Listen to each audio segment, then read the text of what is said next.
নমস্কার বন্ধুরা। দুর্গাপুজোয় যে সমস্ত শাড়িগুলো পেয়েছিলাম, মা দিয়েছিল, ভাই, ননদ, সেই শাড়িগুলো পরেই নি আর রাখাও হয়েছিল, কিন্তু তার আমি ফলস পাড়ও লাগাইনি আর ব্লাউজ পিস তো একদমই হাত দেওয়া হয়নি। তাই আজ অবশেষে একটু সময় বার করে ভাবলাম ফলস পাড়গুলো যদি লাগাতে পারি। বাড়িতে কাজের চাপের জন্য এই শাড়িগুলোর দিকে তাকাতেও সময় হয়েছিল না, তাই ফলস পাড়গুলো আগে থেকে কিনে রেখে দিয়েছিলাম যদি কখনো সময় হয়। তাই আজ সন্ধ্যাটা একটু সময় বার করলাম। শাড়িটা তো কমপ্লিট হয়ে গেল। ফলস লাগাতে লাগাতে অনেকটাই টাইম লাগলো, ক্লান্ত লাগছে আর ভালো লাগছে না, অনেকক্ষণ সময় লেগেছে সেলাই করতে। আর এই যে পাশ থেকে আর একজন আমাকে উঠিয়ে দিচ্ছে যে আমাকে কখন কাজ করবে। এই শাড়িটাও আমি পুজোতেই পেয়েছিলাম, তো এটা আজকে আর পরবো না। এই যে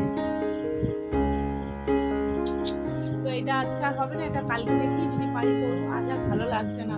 তো চলো, আমার শাড়ি ফলস অলরেডি একটা কমপ্লিট হয়েছে, আমি এতেই অনেক খুশি, বিশাল খুশি।